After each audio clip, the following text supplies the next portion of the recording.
Hello, and welcome to this episode of Such a Nightmare, Conversations About Horror.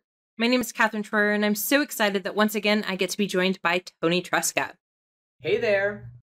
This is a podcast where the horrifically nerdy meets the terrifyingly academic, as we explore that fine line between the horrific and the horrible.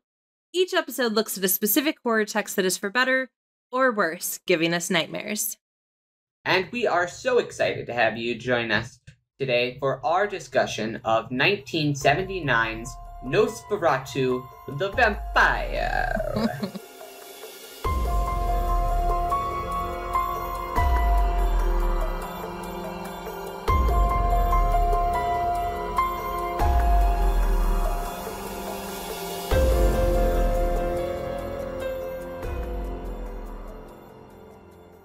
Yes, I'm so glad that you've added that level of gravitas by adding an accent that doesn't exist anywhere else in the world. It's an important film, and so it deserves an important accent. Yeah, that's so very correct. It's funny, though, that you say, like, it's a, quote, important film, because if you base it off of academic scholarship, it really is. Like, there are some texts we look at that there is nothing out there.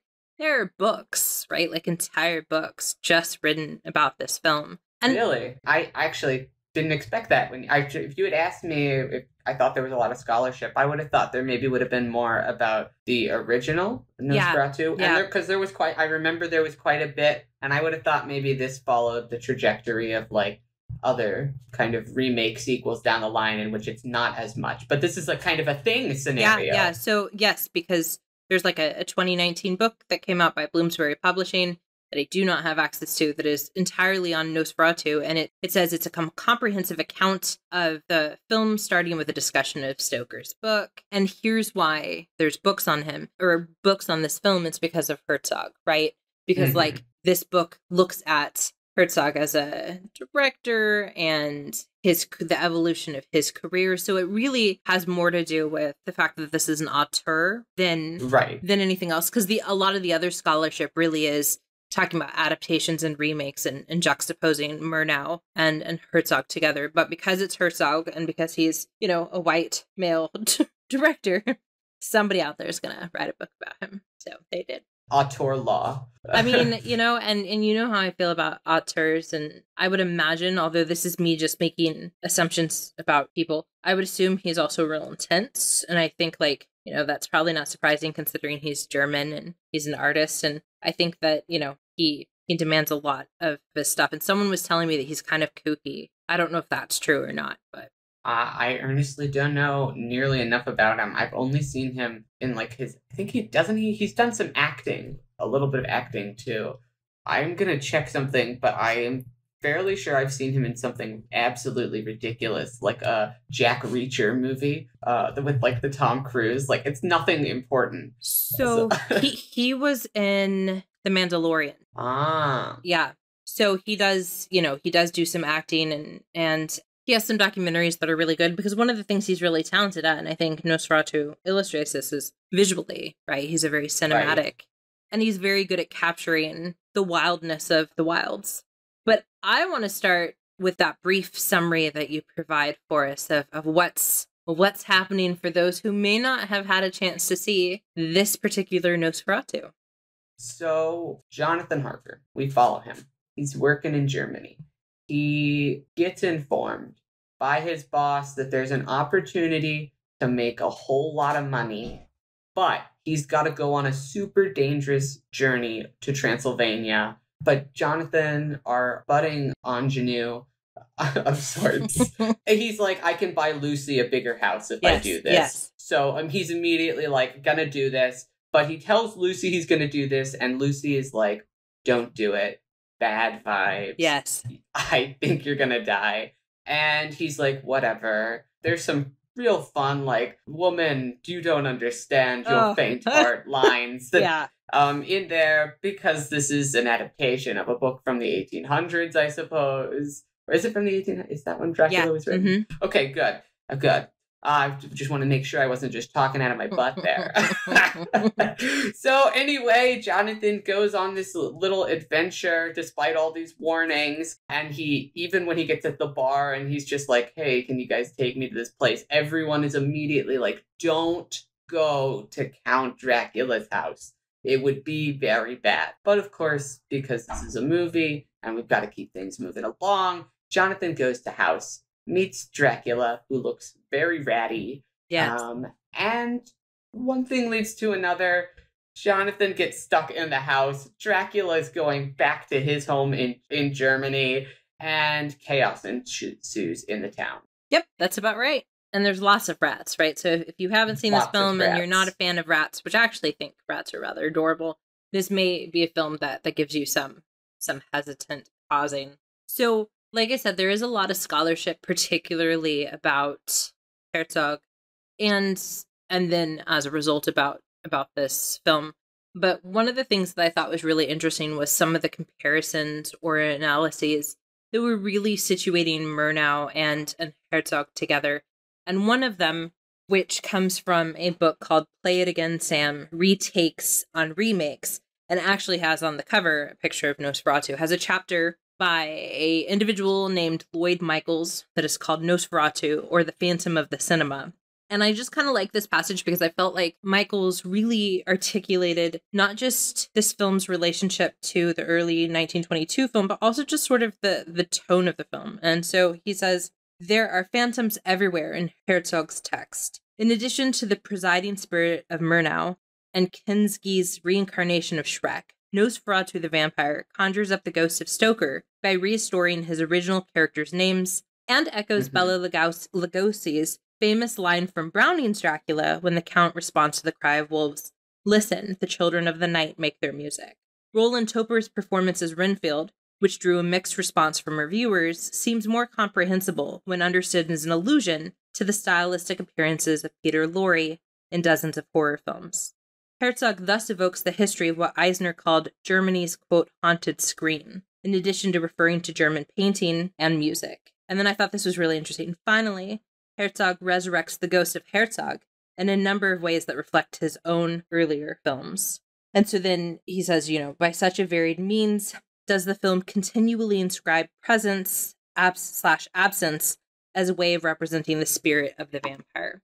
So I think that description does a really good job of situating where this film is falling in relationship to this huge, long tradition of vampires, and specifically Dracula, as well as just sort of articulating the very haunting affect of this film. Yeah, I think it's fascinating. It exists both as an adaptation and a restoration in many ways, yes, as you mentioned in there, of the original Dracula, while at the same time, I think it's impossible not to acknowledge just how much some of it is just like even down to similar shots and shot compositions, that it is just like, it's like a homage style remake, shot by shot, and some kind of thing to the FW silent film. Yeah. From 1922. Yeah, it's really interesting. As I was watching this film, I was thinking about the fact that this would make for a really nice pairing in my adaptation and remake class, because it manages to be distinct enough in its own right, but you can't mistake it as anything other than a remake, right? And like you said, not just a remake, but an homage, which is why I'm okay with it, because I get frustrated with remakes that want to discard the original, but you can tell that that's not what's happening here. It does subvert, I think, a lot of the 1922 film, and even in some ways the original text, from what I remember, what I vaguely know about it. Again, as I mentioned in our episode over Nosferatu 1922, I had not read Dracula in full. You have, so you'll be able to handle those questions a little bit more when we get into the adaptational changes that occur, particularly like in the third act. But I don't remember a homeboy ever becoming a vampire, our lead becoming a vampire, and many other adaptations of this text. Yeah, so if I remember correctly, and I probably don't because I'm being recorded, at the end, of course. Yeah, at the end of Dracula, one of the crew gets bitten and dies, but so one of the importantly weird decisions, right, is that he switched the names of the two female characters so that Lucy, who becomes a vampire very early on, and she's the reason that Mina and everyone else kind of team up to destroy Dracula, he switched that character and named her, the side character, Mina, and then named Jonathan Harker's wife Lucy. So that's an important switch, I think, because some scholars have argued that that was his way of sort of talking about the character of Lucy as being a problematic one in Dracula's narrative. I don't know if it was that or he just liked the name Lucy better. But, you know, there are people who turn into vampires, but it's definitely not Jonathan Harker. I want to start, though, at the very beginning, because I have to admit... With the mummies? Yes. When those first 2 or 3 minutes started, I desperately wanted to text you and say, what if we just didn't do this film? Because I was afraid it was going to be one of those 1970s horror films that's like super weird, not in a good way for me at least. Overly largely based on abstract images. Yeah, based on largely abstract images and like weirdly uncomfortable sexual imagery, right? Because there was like that huge pelvic shot and then we get down to the shoes. I almost called it quits. In fact, honestly, yeah, if I had been watching it just for kicks and giggles, I probably would have paused it at that moment and been like, not today. Which leads me to one of our main theses on this podcast, which is that don't do a cold opening. Like, I just can't get behind cold openings 90% of the time because they're not what I want. This particular cold opening, what did it do for you? Like, what does it do that's positive for the film?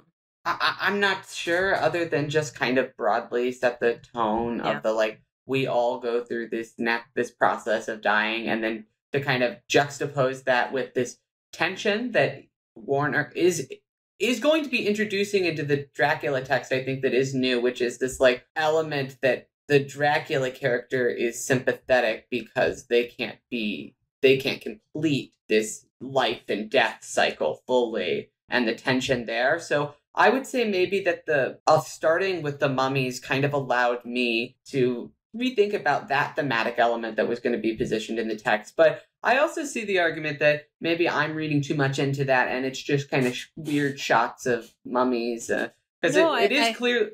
I like what you just said. That makes more sense to me. I just hated it. What were you? But I interrupted. You had a second thought. The other element that I know it is also tied into the mummies at the beginning are also tied into the theme of epidemic, pandemic, and plague, because he filmed that opening sequence himself in Mexico, where there were a large number of naturally mummified bodies from the victims of an 1833 cholera epidemic that were on public display. So I imagine it ties both into the theme of Dracula and this tension of not completing that life and death cycle that will ultimately be resolved in the film, in conjunction with this kind of fear, tension, and also kind of and madness that happens during plague and the upheaval of societal order. And also kind of how, like,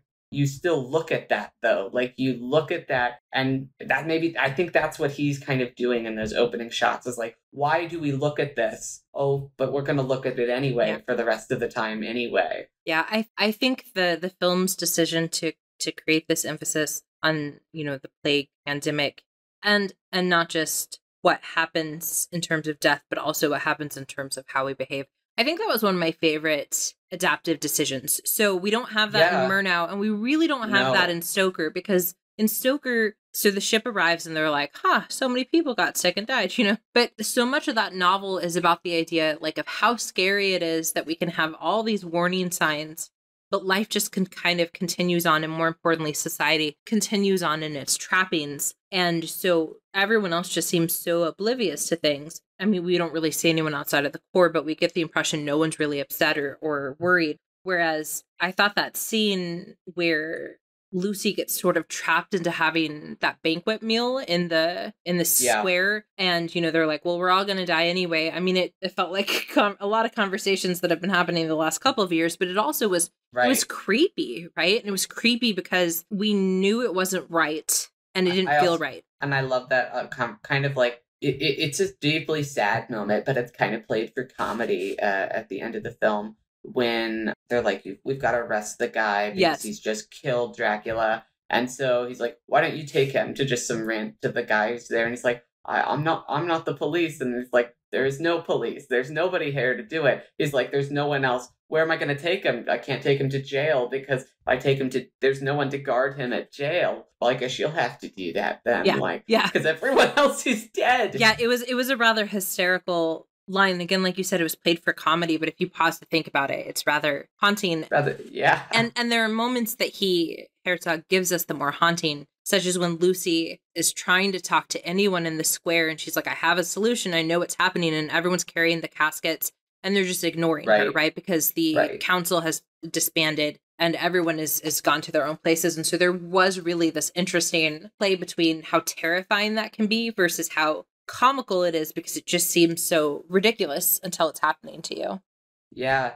And I think the rat imagery in this film is very striking. The rat as like this symbol and bringer of the plague, but also because they choose to use the rat and rat-like elements on Nosferatu in the character design, him as being a stand-in for the rat, and this very sexual desire and attraction to this bringer of destruction, and which I thought was a both disturbing and fascinating choice to make for the film.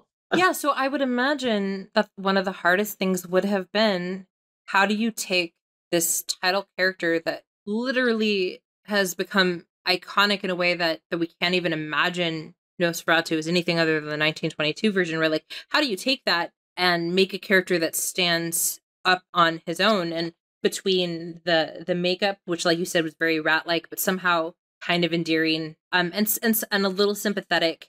Not right. The character is sexual, but I was not sexually attracted to him. But I found him empathetic, right, in appearance. And I think that there's definitely very bold and interesting choice to then have Lucy, to some extent, be visually, if not aroused, at least reacting positively during the blood drinking scene. Oh, yeah. There's at least some element of enjoyment, and we are led to perhaps to read into it in a sexual manner. Oh, absolutely. I think we're supposed to. And I think some of that comes from Klaus Kinski's portrayal. He does a very good job. And there's moments even before. So, I mean, when he's feeding from her, first he tries to, like, put his hand all the way up her dress. She stops him, but then he just has his hand flat out on her breast the entire time. There's no way to not read that as sexual.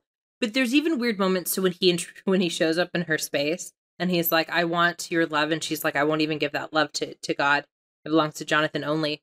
Then he leaves and she says, good night. And I was like, there was this weird, like, courtship even. And she was like saying no. So I think you're absolutely correct that there's this sexualization between them. But I also think this was maybe the gayest film ever. And interesting. Yeah, go for it. So yeah. So this is my because, and I kept searching for this to see if this was intentional. In fact, I thought maybe like Herzog was gay, because that's I did not seem like an undertone to me. It seemed like an overtone. He does not seem to be. He's been married 3 times to 3 different women. But we start with this arduous journey, which no amount of money would be worth the trek that Jonathan takes. But when they're there together, there's all of these weird comments between the two. So Jonathan's like, oh, your hand's so cold. And, and of course, there's no other servants around, so I guess I'll have to serve you myself. Yeah. And so he's pouring the drink, and then Dracula says, he's holding that long, phallic wine bottle. Yes. And Dracula says at some point, what a lovely neck you have, which of course, he says about Lucy later on. So Dracula, the original bisexual. Well, seriously. So, and it gets more there's a one line that I actually had to screen capture, but I think an important reason that it reads that way, even more so than the 1922 film. So in the 1922 film, it's silent. So I think that adds an element. But Dracula and Harker have some pretty intimate conversations where Dracula basically says, you don't know what it's like to not live what others have decided is a natural cycle. Right. And so there seemed to be a lot of the love that, bears no name sort of concepts, and some of the, and he's talking a lot about life and death and reproduction and all these things that. Right. So the way his conversation was coded just felt like a conversation you could easily have about being gay, especially if you're trying to figure out if the other person's gay. So there was all of that as well.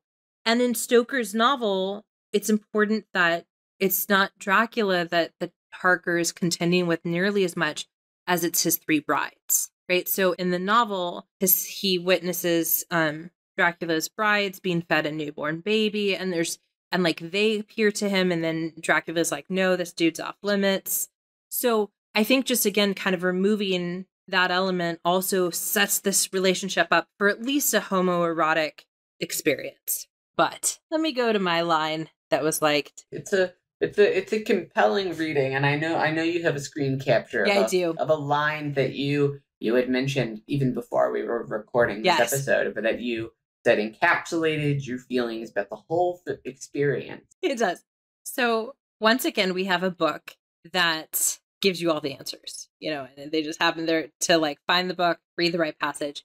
And Lucy reads a passage from the book. Yeah, as happens regularly to me. And it says, and if a pure-hearted woman diverts the attention from the cry of the cock. And I know that they were talking about a rooster because there's a very, like, it's about the morning, and there's a vague biblical reference, right, to Peter denying Christ and the crowing of the cock. But the idea that there's this line that says, only a pure-hearted woman can manage to divert someone from the cry of the cock. And then that's what she does, right? She proceeds to get between Harker and Dracula's relationship and like offer herself up so that he can have a, quote, normal interaction. And then at the end, when Van Helsing kills Dracula, that's what Harker's upset about. He says, no, not Dracula. He's not upset at all that Lucy. Yeah, that Lucy died for him, right? He's upset that his beloved Dracula is gone. And there's even a moment where Renfield like comes up to Dracula and he's like, master. And Dracula's like, ugh. And he just like brushes him aside because he's too busy dreaming about, and at various moments in the film, actually staring at Harker. So I don't know. It's not necessarily that they are gay, but it is so homoerotic that you could just like cut it with a knife. The tension is real. I think that's a great reading. Is there scholarship on that? Like, or is anyone else written this, or is this your ticket to the big time in academia? Yeah. It's probably my ticket to having people tell me that I shouldn't write about things I don't know. So at my Google search in Google Scholar was Nosferatu 1979 gay, and I was waiting for this like piece to come up that was like, here it is. It did not. There were a couple of articles that came up that were just more generally about, like there's one by Andrew Shop that's called Cruising the Alternatives, Homoeroticism and the Contemporary Vampire. And in here, Shop has a section on Herzog and says, according to Sedgwick's argument, however, the desire inherent in male rivalry is not necessarily sexual desire. It is a desire to bond by possessing something precious to the other. So, he references that idea that even if, they aren't clearly actively having a relationship, the fact that this scholar has said that a love triangle can only be a triangle if all points connect, right?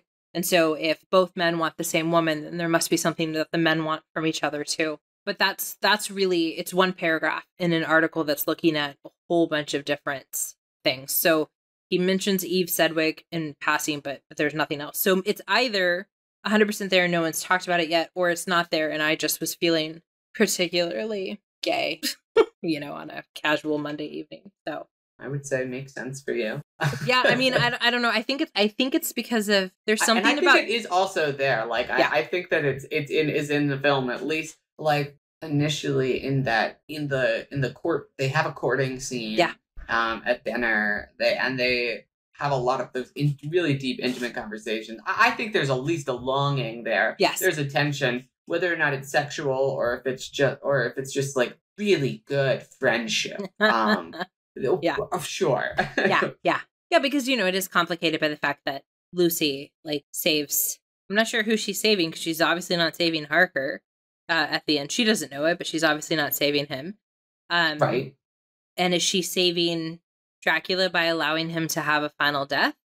I don't know. So, I don't know who she's saving. Maybe she doesn't know who she's saving. And like you said, that scene is definitely erotic between Lucy and Dracula. All the scenes between. So yeah. So it's not as simple as I think just a Dracula gay reading. Yes. But it's a Dracula queer. Yes. And it's the bisexual panic of the 1979 Nosferatu. Yeah. Maybe that's the try-bi panic yes. of 1970s Nosferatu. Well, I think that's it. I think that's a good title right there. There we go. There it is. You got the title. You got the idea. Yeah. What else does one need? What else do you need, honestly? That is how academic writing works. Just slap a couple of sources on there and it'll be great. Gosh, yeah. But lots of scholarship is about, the fact that the vampires often blend and blur lines of eroticism and desire for lots of really interesting reasons. I just didn't quite expect it in this film, nor did I expect for Harker to not be fixed, right? Or return to human. I was profoundly shocked, actually. From the moment in the castle, he is trapped. Yeah. I think that's super. He's trapped first at the castle, has to escape, but then when he gets out, he's never able to escape the experience that he had there. Yeah. They also, I think it's interesting. It's kind of like in order for Dracula to get out of his situation, he almost kind of had to find someone that could take his place, not even necessarily willingly, but someone else had to take upon this mantle of creature of the night. Which is interesting if we think about this film in terms of progeny, right? And there's lots of monster texts are about that. And it's also interesting in terms of it as like a remake and one auteur to the other kind of reading of the film as the film is like metatextually being about this, I guess you kind of have to read it in terms of it's all coming from this one person that is an auteur that's been inspired by another auteur who was inspired by, I guess all writers are auteurs in some way. So this is Bram Stoker's piece. So I think that's also another really interesting layer. It is, especially if you think about the fact that the final moments are Harker riding off into the desert. I'm not really sure where he's going, but we have to assume, because he makes some comment about, his work has just begun or something like that, that, he's going off to create more. And so there's this interesting layer of do you want your work to have adaptations and remakes, right? Because then that means that it's powerful enough to afford to have progeny. But at what point, Harker is no Count Dracula, right? So what is the relationship between, the first Dracula, text? And the Dracula that we see in this piece is also an imitation, a copy, an homage to the makeup and styling and the idea of the 1922 performer Max Sheldrick and the makeup that was used there. And so it's it's already the Dracula that we're seeing is a copy. Yes. And then you copy a copy of a copy. Yes. And people will tell you that the 1922 film is itself a copy of a copy, since no original, version exists of the film in its entirety. But what's interesting about what you said is that it's both Nosferatu and much more explicitly Dracula, right? There's no way to read the 1922 film as anything other than an adaptation of the novel. But as we talked about in that episode, for lots of reasons, they couldn't call it that.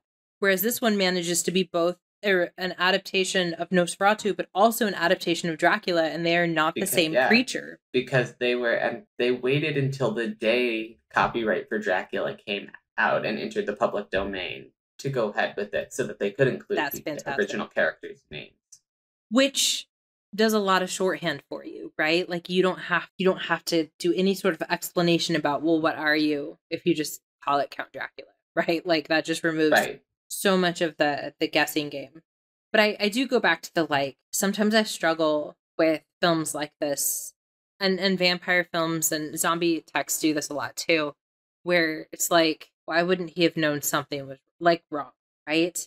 In zombie films, whenever they're there's these weird things that are eating people, and I'm zombies. You know what zombies are because this film is made in 2020.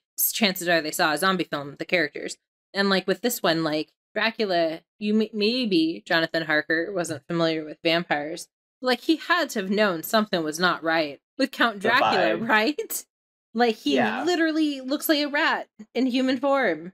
I just would like to see a film that doesn't necessarily say oh, it's a vampire, but does the whole well, what would your response be if you didn't know about vampires, but you knew something was off, right? Like, how would you act? Because I wouldn't expect him to grab a stake, but you would think that he would at least be curious. I don't know. I think that's for another film. I know. Because I think this one is too it's never going to be that, because it has such a clear respect for the stakes, pun intended. So I clearly don't have respect for the stakes. That's so funny.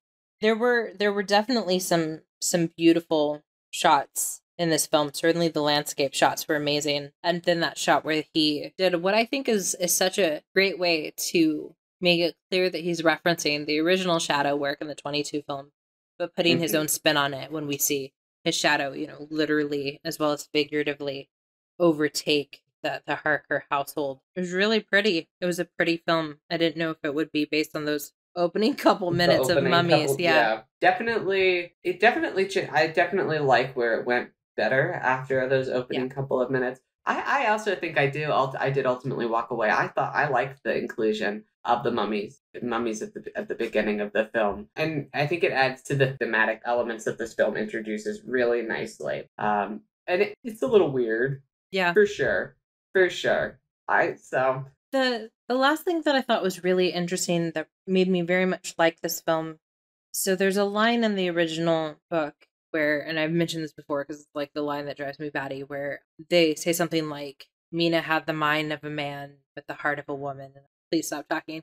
But some sort of line about how, she's very rational, and that's what separates her from the Lucy character, who's very emotional and sort of not supernatural, but definitely like in touch with having the ability and the right to change your mind that's often associated with being a woman. And so I thought it was interesting because in the book, Van Helsing, they use science and reason to defeat Dracula. And in this one, Van Helsing was an incompetent fool, right? Like, he constantly was delaying making decisions until he had, quote, more data. And at the end, with him being arrested, when he finally does the right thing, there's sort of this impression that, like, he's not even capable of doing that part correctly. Whereas it's the supernatural, right, that's celebrated as, like, intuition and faith are celebrated, and usually we don't tend to celebrate the more, quote, feminine traits. And I think that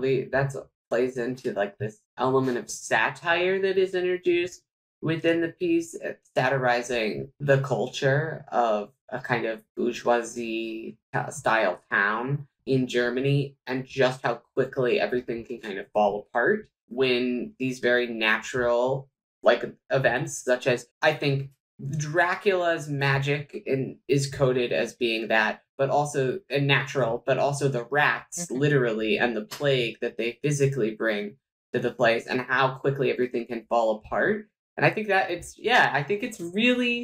a very sophisticated message, and I think it's interesting to do it. You're highlighting the femininity that is played in that, in contrast to those more coded as more masculine traits. Yeah, because every time we have characters that have defined themselves as being rational, they aren't solving it, right? So it starts with Jonathan, who's like, I'm going to keep track of this stuff in my diary. It goes to the ship captain, who's like, everyone's dead except for me and my mate, and I'm going to keep the log. Then it goes to the council, right, which disbands after looking at the data, and then just kind of descends into chaos. And then Van Helsing is constantly like, I don't know. But you're probably right, now that there's like a gaping hole in her neck, she probably didn't die of the plague, and it's interesting how it's that element of faith. Because like you said, yes, it's supernatural, the plague and the rats and stuff, but like how quickly they descend into this just state of like incompetence is not actually that surprising. But I guess it's not that surprising to anyone who lived through 2020. Yeah, I mean, we pretty much did it, right? Like, and so I guess, in that respect, Herzog knew what would happen. But it also is just interesting that that's the direction the film goes.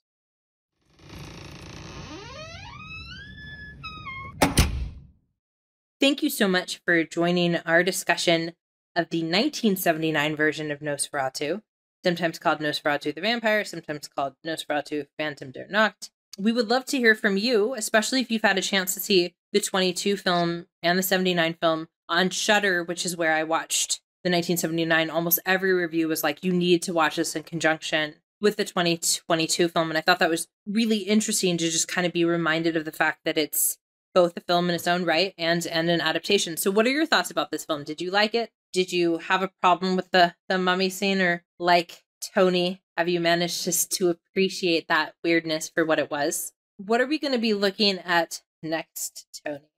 We are going to be discussing a television series that concludes our conversation of the iconic horror franchise Evil Dead. We are going to be talking about all 3 seasons of Ash versus Evil Dead. Yes. Which we had the privilege of watching together, and we haven't watched something together for the podcast since The Exorcist, I don't think. Yeah, it's been a little while. Yes. So this is exciting because it's our 75th. Our Ash versus Evil Dead discussion will be our 75th episode, which is just gosh darn exciting. So I'm very, very happy for that. I'm also happy to talk to you because we talked like at the end of every viewing, but I'm really looking forward to talking to you about sort of your thoughts about, like you said, the culmination of the franchise until the next film comes out. Right, which is supposedly this year. Yeah. So, according to the Google search we did after we finished watching the season. Yes. Just recently. So hopefully we'll be getting some more Evil Dead later in 2022, but you're for sure getting this Evil Dead content in July. Yes. So if you haven't had a chance to watch Ash versus Evil Dead, each episode is only 30 minutes. Each season's only like 8 or 10 episodes. And it's going to be a lot of fun to talk about. So in between binging that show, Toni, what else should people be doing? They should pick up their phones. They should go to our social media accounts and they should let us know. They should follow us on there. Let us know what they like. That's the best way to get in contact with us. There are also links on all of our social media and then the description of this podcast to our email and other places that you can get in contact with us. Let us know what you'd like to see more from us in the future, what you liked, what you didn't. We always love to hear from you. You can also go listen to our old episodes, give us ratings, 5 stars, as I say, 5 stars. Yes, always the 5 stars. And we do have some video content on our YouTube channel as well. I want to say thank you to Jackson, who does all of the editing. Again, thank you, Jackson. Yeah, thank you so much. I'm so glad we don't have to. To all of you listening, thank you so much for listening to our nightmares. And have a spectacular day.